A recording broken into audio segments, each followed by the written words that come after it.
Hey, everybody, this is Kristy Houle joining you from this episode of the Classroom Matters podcast. And I am excited today to have our guest, Michael Desparrios. Thanks, Michael. We were just sort of kidding before we started the episode about his last name, and he was telling me it was French, and so I knew, even though I had just said it, I would probably mess it up. So thanks for being here, Michael. How's everything going in Texas? It is going really well. So I'm glad to be here, especially on an education podcast. My daughter's just wrapped up school yesterday. Remote schooling yesterday. Mm-hmm. And they're just excited to kind of have some summer and some breaks. So yeah, it's really good right now. So let me ask you this question then on a personal note about your daughter and her schooling. Is she planning on, or does she normally do any type of summer camps or summer learning? Yeah, they both do. I have two teenage daughters. One will be a senior next year and one will be a freshman in high school. So we'll have both in high school. And my oldest has taken college credits at the local junior college for the last 2 summers. And so she'll take another class. They kind of do like a little mini-mester. I think it's like a 5-week online class.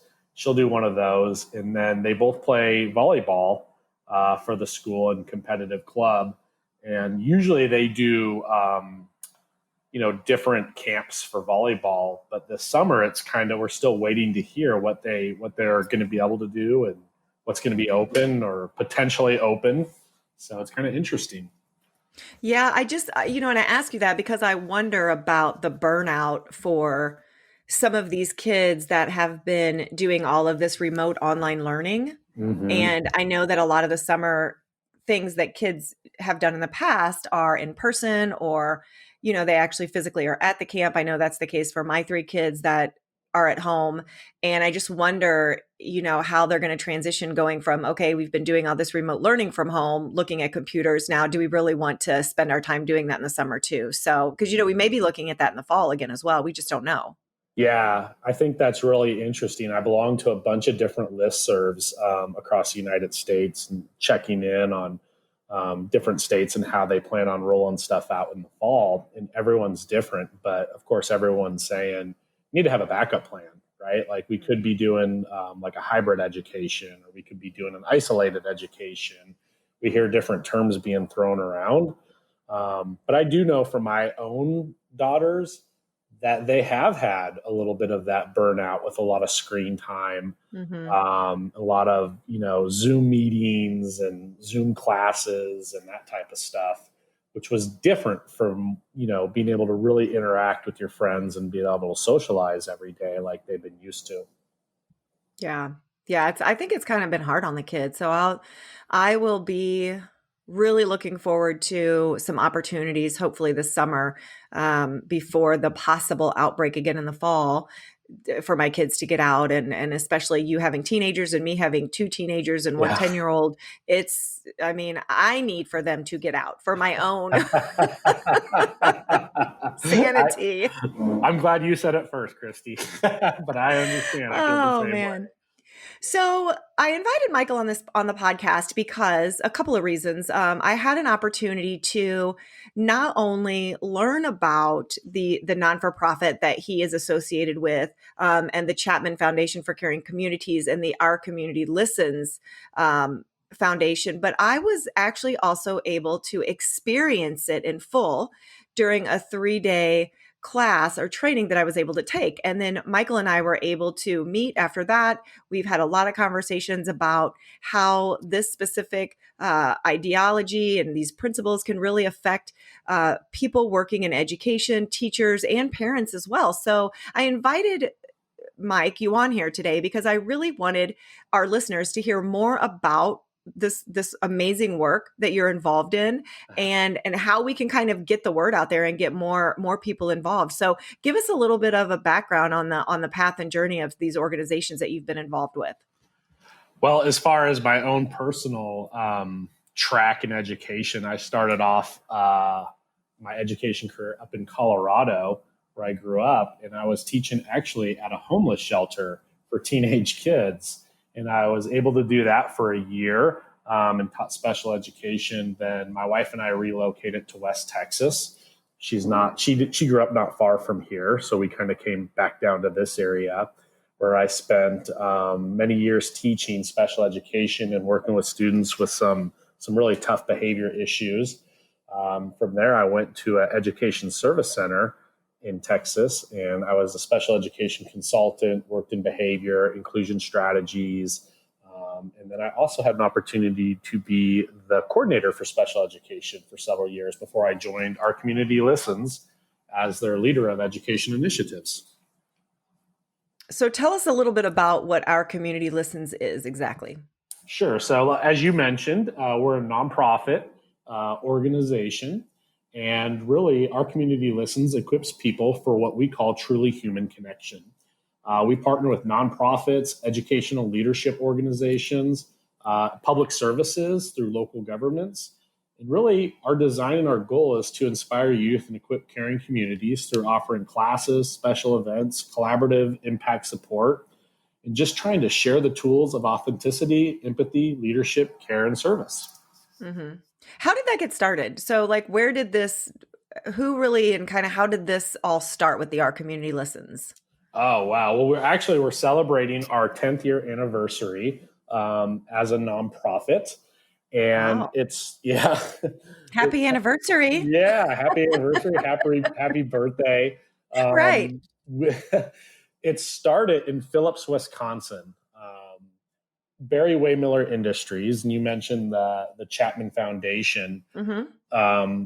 Bob Chapman, who is the CEO of Barry Waymiller, they have a plant up there in Phillips, Wisconsin, and they started doing the communication skills training, just very similar to what you attended, Kristy, a few months back before COVID hit. And what they found out is they were doing this inside the workplace, and people really were in tuned and going home and saying, wow, my wife's listening to me better and I'm listening to her. And, is there any opportunity that we could have for our family members to be able to take this class? And since they were doing it inside the company, they started to look at different opportunities to do this. And that's kind of where the nonprofit was born, was there in Phillips. And since then, it's grown to 5 chapters across the United States, and multiple partners that we have as well, in different organizations. And right now, we're over 11,000 alumni that have taken the class. Wow.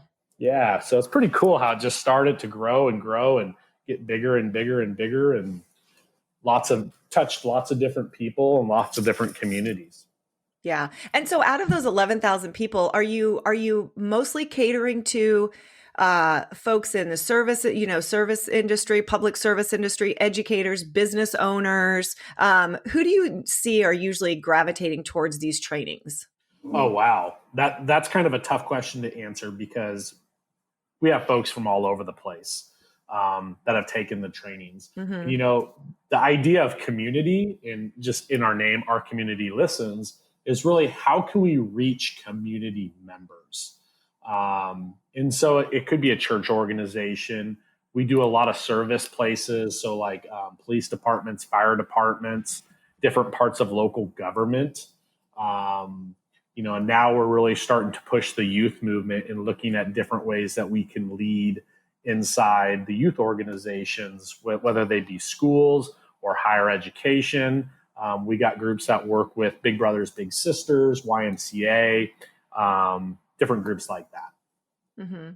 And so what I find so fascinating about this, and one of the reasons I reached out to you and invited you to be on this, is because when I took this training, I was in the mindset of an educator, a teacher, and also how can I use this at home with my kids, my teenage kids, and my husband and the people around me. And it was, I have to say, it was a really impactful 3 days. And you know how you go into trainings and you're like, oh, we're going to go into this training and it's going to be this, yada, yada. Oh, And you get ready to use your computer and you get ready to use your phone. You're like, well, maybe I'll get some work done.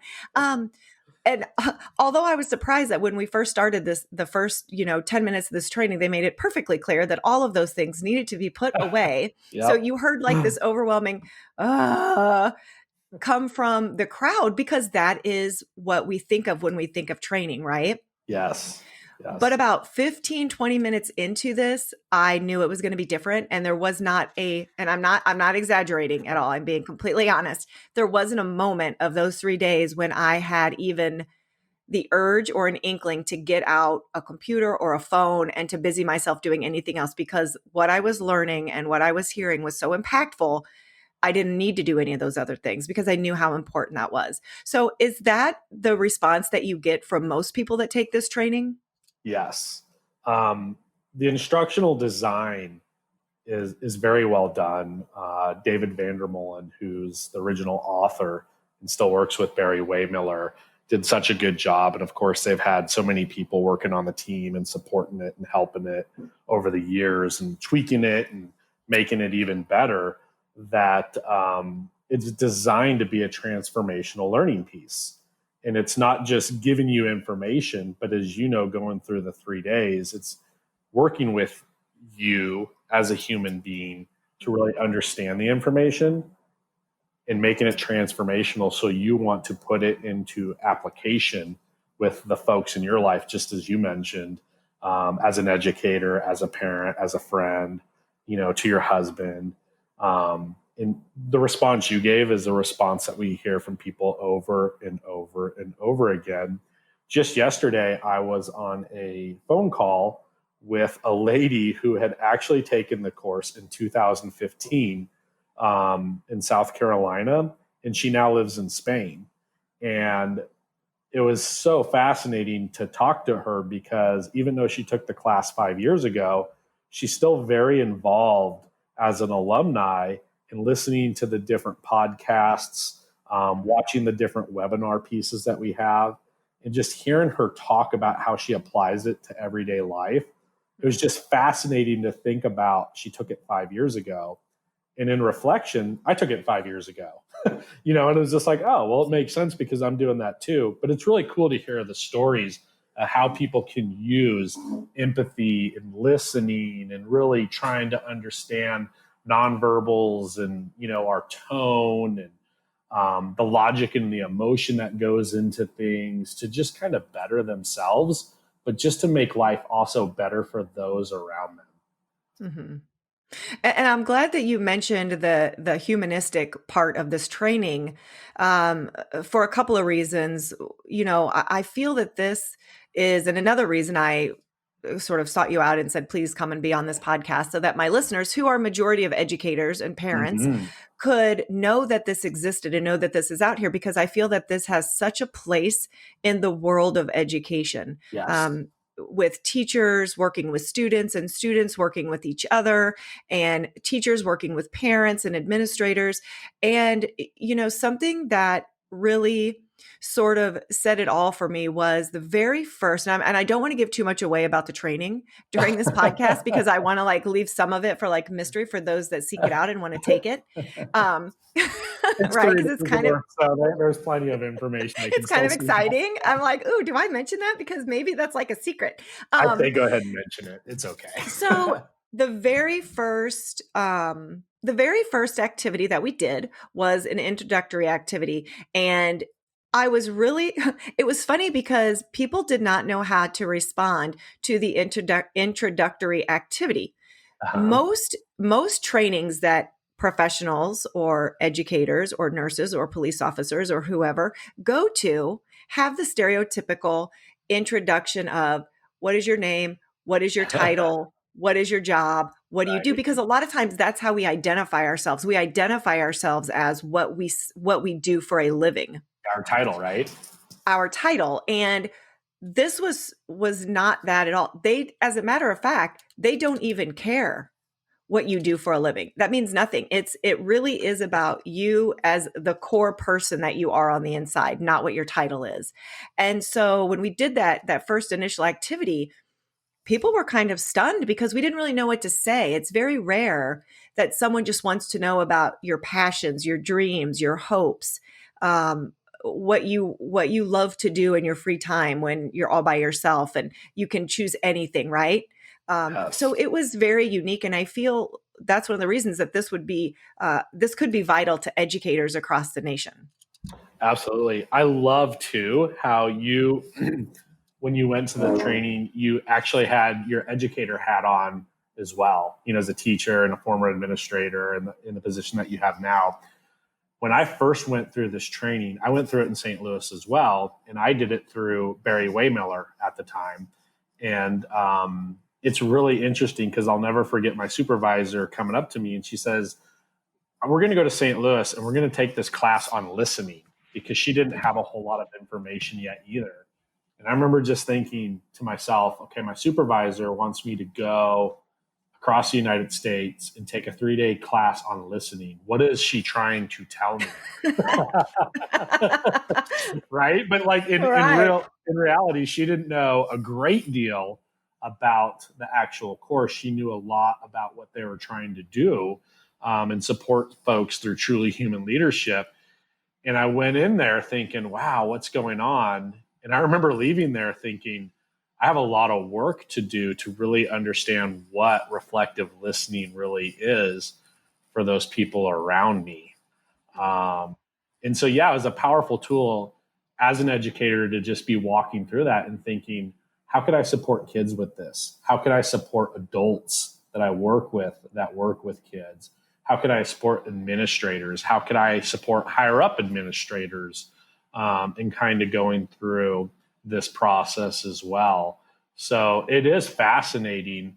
And I remember coming home from the training and just really thinking, and my girls were preteens really at that age, and youngest one was even younger. How can I use this to just best support my family as well? Mm-hmm. Well, and I think it's an amazing thing when you can actually go sit and listen. And then when you come home, you want to try some of these listening things. And you notice when you try them, and I don't know about you, but when I came home that first or second night and we had talked about reflective listening, I tried it and it was hard for me. Yes. I was like, I need a lot more practice, because especially in the role of a teacher, an administrator, or anyone working with children, your first reaction or your first way of communicating is you want to ask all these questions. You have a hard time just listening to what kids are telling you and letting them sort of guide the conversation. It's just in our nature. We want to help. We want to try to help guide them down the right path, right? Yes. And so I think that's one of the most beneficial things from this training that educators could take from that, is that reflective listening piece when you're working with children. Yeah, absolutely. And so we go through 5 different pieces to kind of go into a little bit what you're talking about, Kristy, with the reflective listening. Of course, the first one is what we call attending behaviors. And think about this with kids, or think about it even with adults, right? Or anybody you're working with. Attending behavior means being fully present.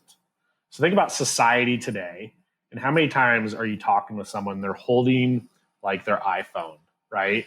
Or they're watching TV, or they're not fully invested in what it is that you're trying to say. So being fully present with that person during a conversation. Acknowledgements and just assuring the others, with head nods, eye contact, all that stuff, that you're tuned into what they're trying to say. The other part that we have is called door openers. Door openers are really interesting because I always thought when I was in conversation that I'm listening if I'm asking questions. And it's really not about asking questions. It's really about just letting the other person speak. And so just encouraging them to talk and saying such things as, tell me more. The next part is the hardest for me, Kristy. I still mess up on this one. It's just silence, right? It's not waiting for the other person to finish so I can speak. It's just truly being silent and letting that other person be able to say what they have to say. And then, of course, the last one is just reflectively respond.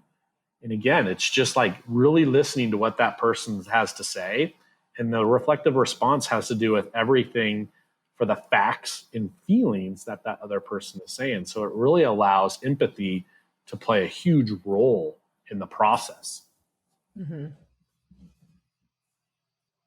Yeah, I was practicing my silence. Did you? You did a really good job. And like the mm-hms. So great door openers, and yeah. I mean, I kind of joking around about it a little bit, but it really truly is what I learned. And people respond to that, they respond and they get it that you're actually listening to them. Because I think as you mentioned with the iPhones and other things, we're in a society where we're so busy. And sometimes it's almost like a badge of honor how Yeah. busy you are, right? I'm busier than you. I'm super busy.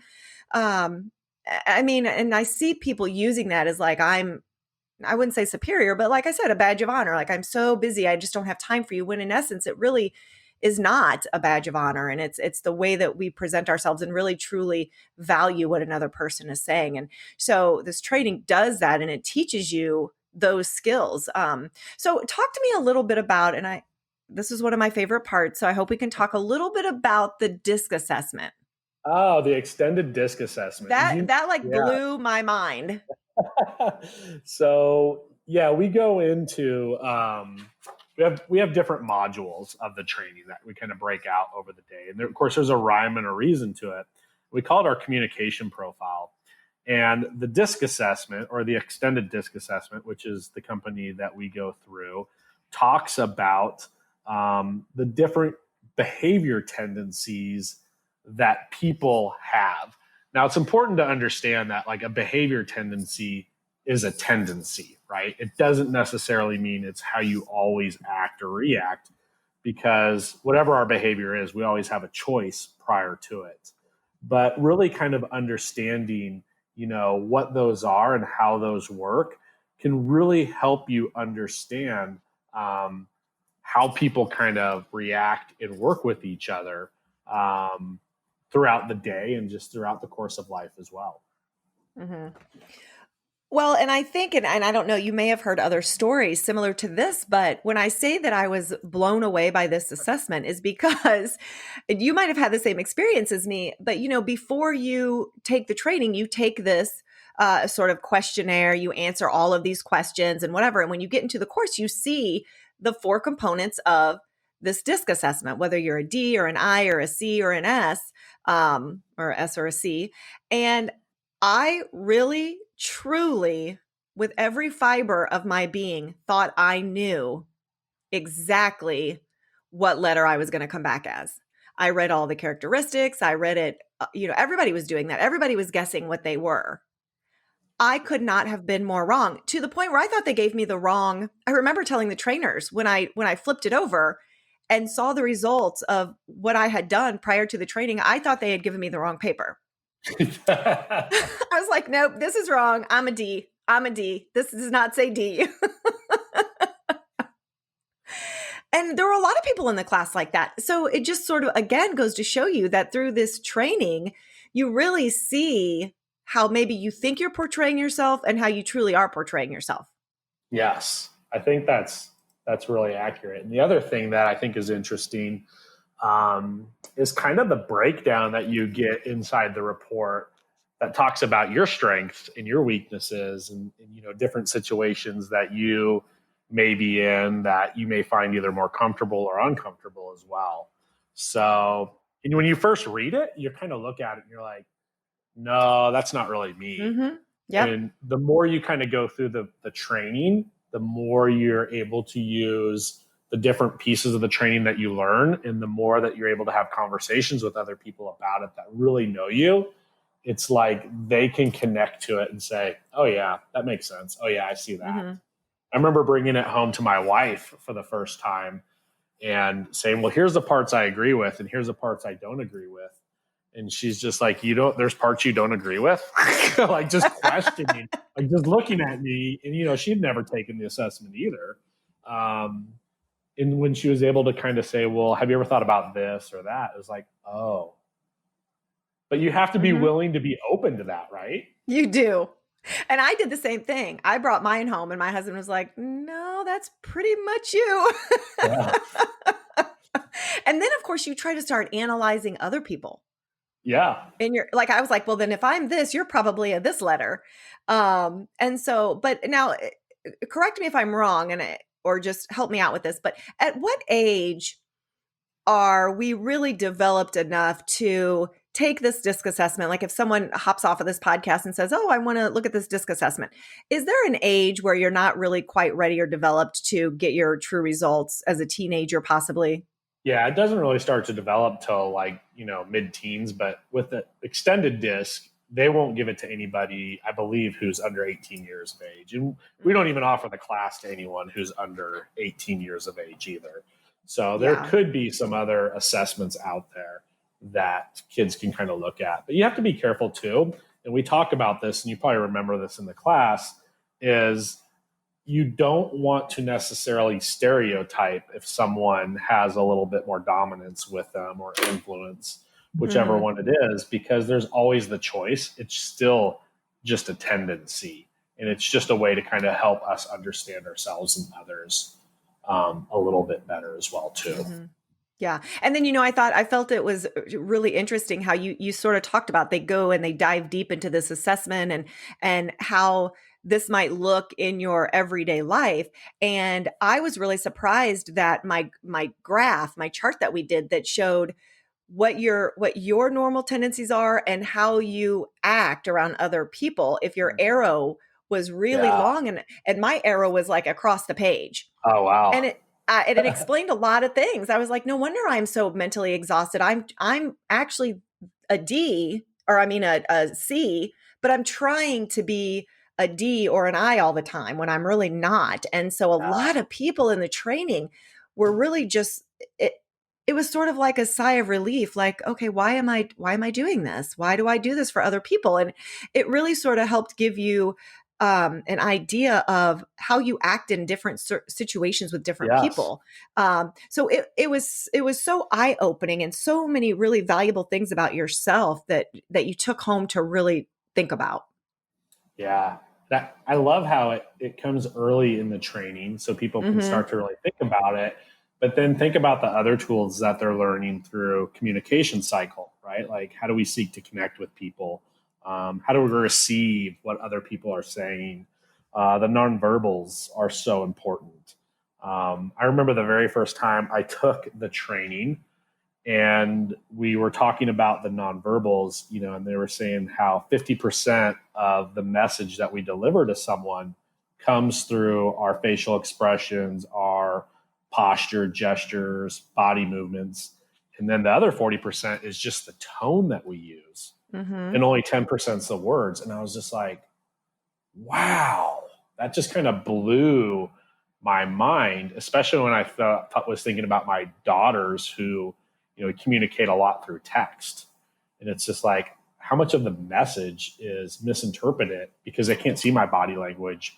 And it's really hard to read tone, especially when I don't know the right emojis to use. Yeah. Does anybody over the age of Yeah. 19? Exactly. Yeah. So, I get caught all the time with them. And they're like, Dad, you did this. And do you know what that really means? And I'm like, oops. Right. You know what So, though? Sometimes it's really fun just to pull out. I don't know, I'm probably a little bit older than you, but sometimes it's fun to pull out some of that 80s kid stuff like in front of like they think that it's like the most embarrassing thing in the world. When you're kind of being, the way that you were when you were a teenager. They're like, "Come on, mom, nobody says that anymore." yeah. Um, but I don't get what they're doing. So it's kind of fair is fair, you know? Yeah. I still go with it. It's okay. But it's interesting that you brought up the nonverbals because one, that was actually where I wanted to go next because I felt that for teachers and educators, that might be one of the most important things aside from learning about themselves is the module or the ideas and the teachings around the nonverbals because working with kids and students, I mean, that's one of the most important things that you have to really be on top of in order to reach these kids. So I'm glad that you brought that up. So talk to us a little bit more about some more of the components of the nonverbal pieces that are in this training.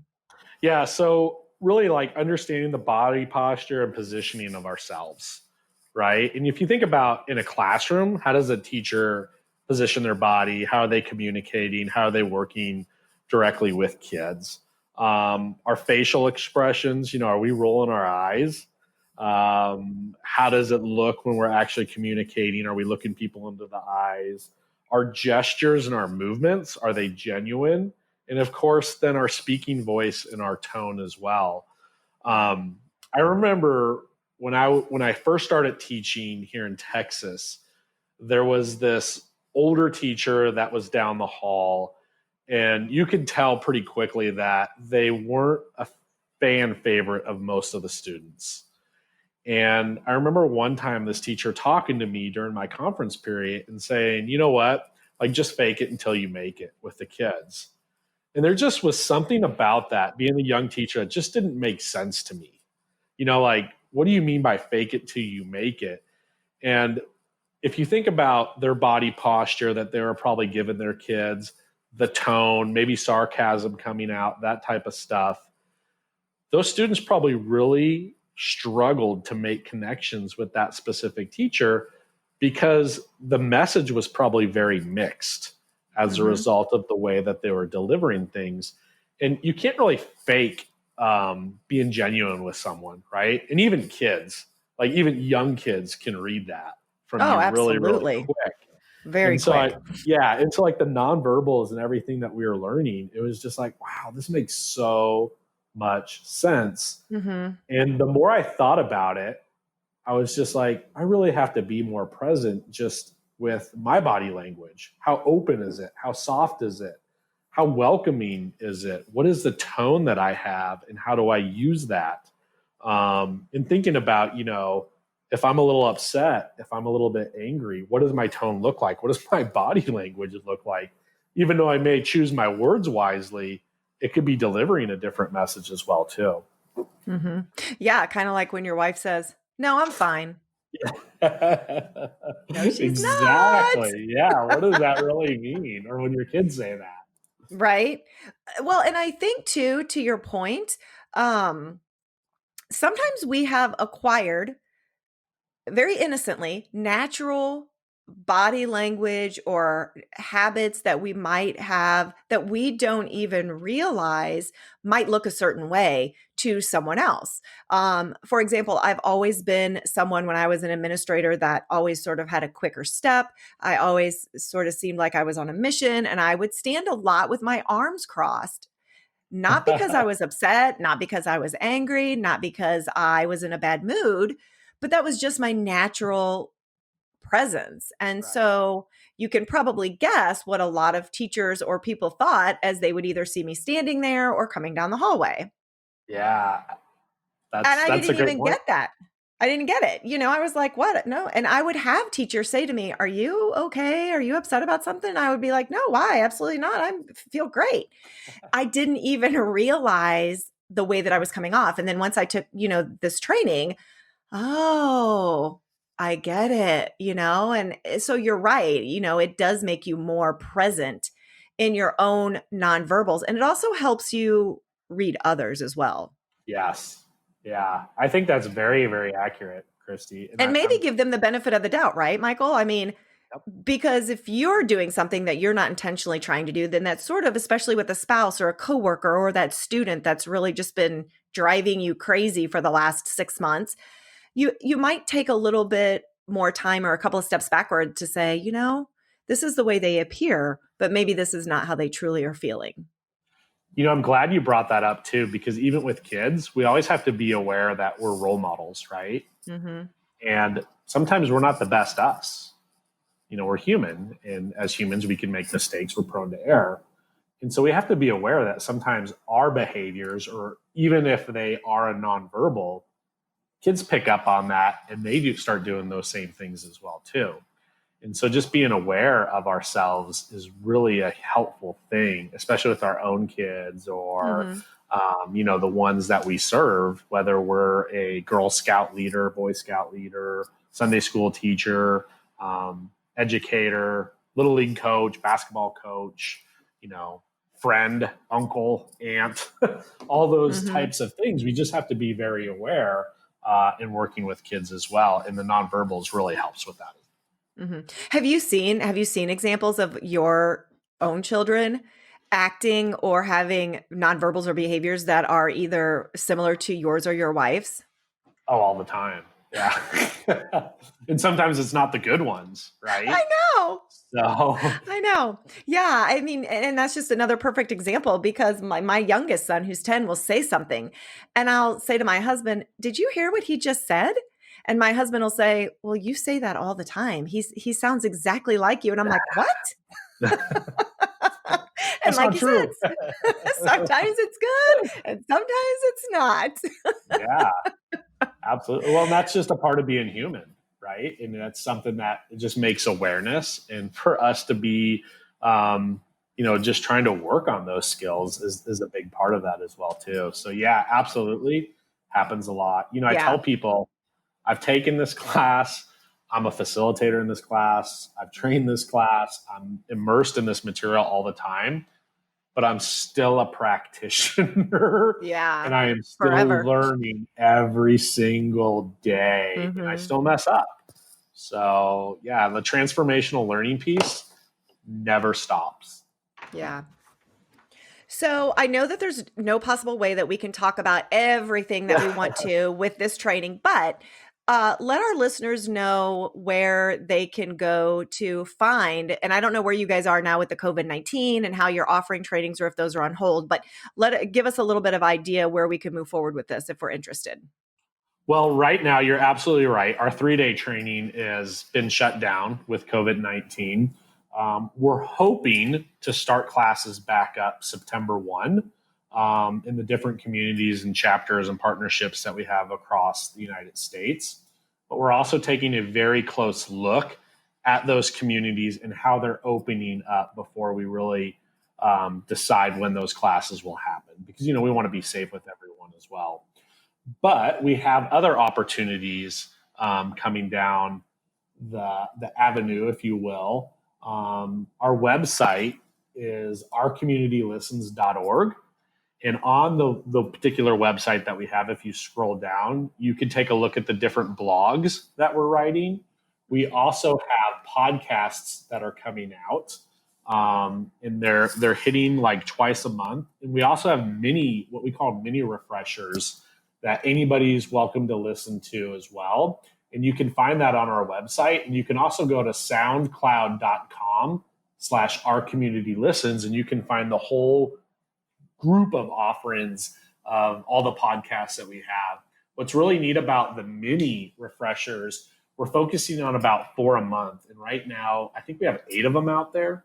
But what's neat about them, Kristy, is it's like there's a mini refresher on empathy, and it's like 5 minutes long, a little refresher on reflective listening, personal recognition messages. There's a neat one that I love, and it's called parenting with kids from 0 to 3.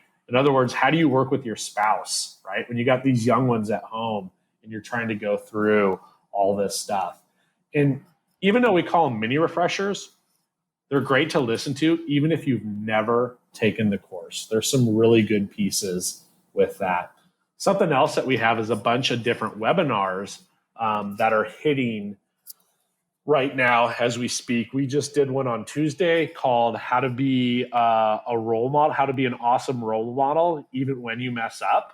So it's kind of like you were talking about earlier about what do you do when you mess up with your kids? How do we go back and kind of fix that relationship? We'll be doing that one again later in June. We have some stuff on logic and emotion right now. And like when our emotion is way up, sometimes our logic and our thinking just isn't really very good at the moment in time. And sometimes we react in not so good ways.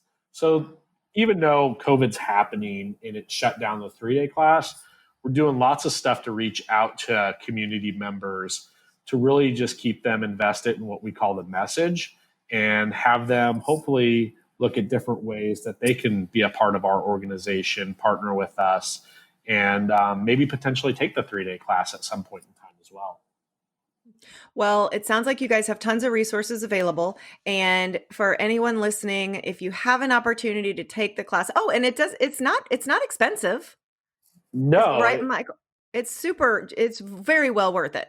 yes, it's not expensive at all. And you can look at the different communities that are on our webpage to kind of take a look at how that works and Hmm. see where that's at. But for a 3-day class, it's probably one of the cheapest investments you could possibly Yeah, make, which is absolutely. which is great as well too. Yeah. And I know some people might be thinking, oh, 3 days, there's no way that I could take. It's so worth it. Believe me, you will not regret it. I know at first it might sound, oh boy, I don't know if I can do that, but it really truly is. So if you have a chance, get on the Our Community Listens website, take a look. I will make sure and get Michael's information out on the description page. And you can always get in touch with me, Kristy at educate.today with any questions. So Mike, thanks so much for coming on the show today. It's been a pleasure chatting with you. Absolutely. And one other plug really quick, Kristy, if I may, they can also find us on Facebook at Our Community Listens and LinkedIn as well. If you just type in Our Community Listens, our pages will come up, and that way they can find, that we're always posting on the different podcast websites, or webinars, blogs, trainings that are coming up as well too. That's awesome. Thank you so much, Mike. Thank you for having me. This has been a blast to connect with you. I know we often get to have several conversations, and so this has been the highlight of my week. I've been looking forward to this all week long. I know. We always have a good time. Yeah. And this is Kristy Houle signing off as the host of the Classroom Matters podcast.